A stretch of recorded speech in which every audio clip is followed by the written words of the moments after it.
First of all, I convey my gratitude to VidhiUtsav to invite me to deliver this keynote address. I see Justice Rajiv Shagdar. I extend my very good morning to him and to all students who are assembled here. Courtcraft was a subject that was requested to me by the organizers, and I believe that I'm in my 40th year of practice, so maybe I can share some insights with you on this subject, which cannot be practically taught in law schools.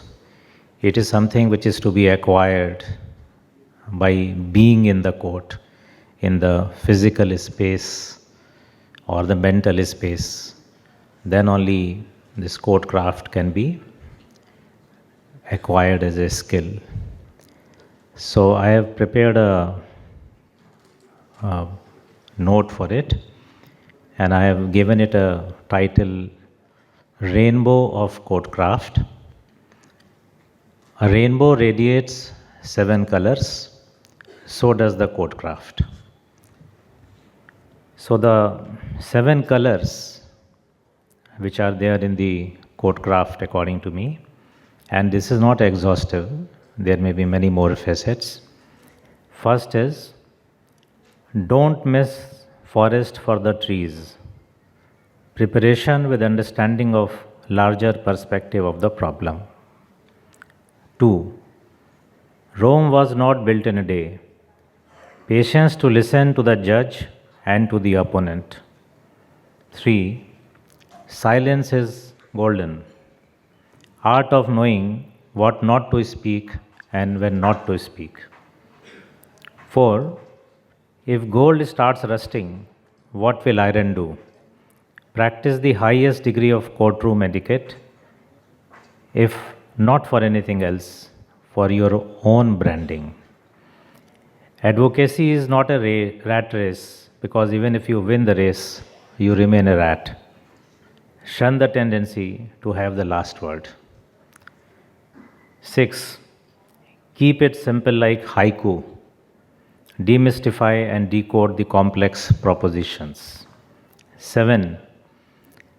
Akal ke saudagar, merchants of wisdom, who use psychology and anticipation as working tools.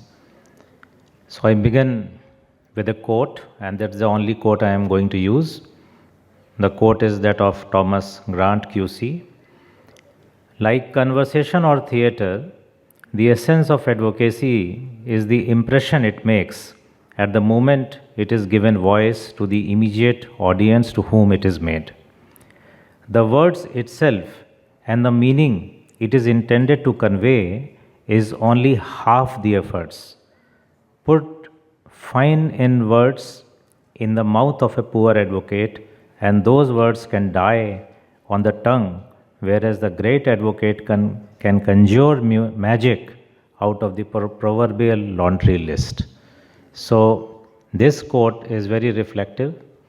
This quote indicates that how you articulate the proposition in the court is extremely critical, because the best of content that you may have may fail to achieve the desired result if it is not presented in a proper manner. Now the first point that I indicated to you is don't miss forest for the trees. This pertains to the preparation. The first lesson which is taught by our seniors when we join the profession is that we must master the facts and study the brief in detail.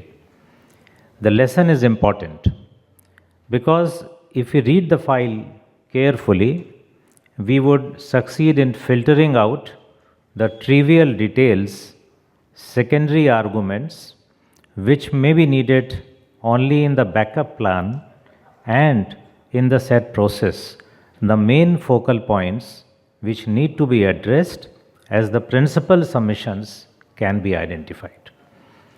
This is the most important lesson.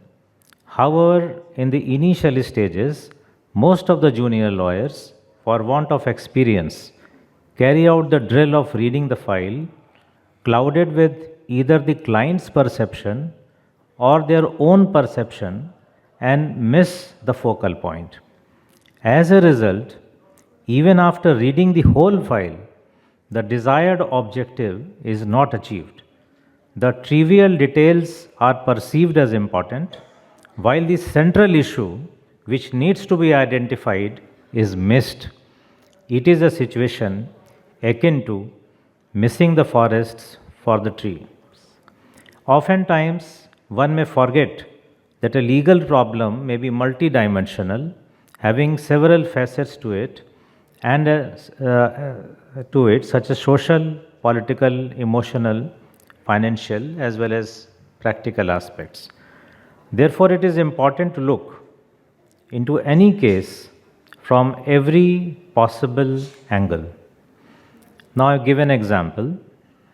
A matrimonial dispute usually involves, apart from the justification for seeking divorce, the questions of division of joint assets, maintenance, permanent alimony, custody, and visitation rights in relation to children. If such a dispute is to be resolved or any favorable order is to be secured, it is important for a lawyer to be able to ascertain as to what is the primary concern of her client and what is the bottom line, which would define the satisfaction of the client. So here you see there are three aspects. You need to ascertain from your client that what does she or he want, and thereafter you have to structure your strategy accordingly. So reading further, in such a situation, if the lawyer allows herself to be clouded by the perception of the client rather than the relief which the client seeks, the desired result will not be achieved. So the point that I am making is that you please ascertain from your client what is the relief that he or she is looking for. Not be swayed by the perception that he or she is holding in her mind, because that may be one-sided, that may be too emotional, and you may not be able to logically and rationally demystify it in the court. Reading further, it is in this backdrop that a lawyer will have to disregard the trees which represent secondary issues and keep her focus on the forest, which is the relief that she wants to secure for her client. The preparation and arguments will have to be tailored accordingly.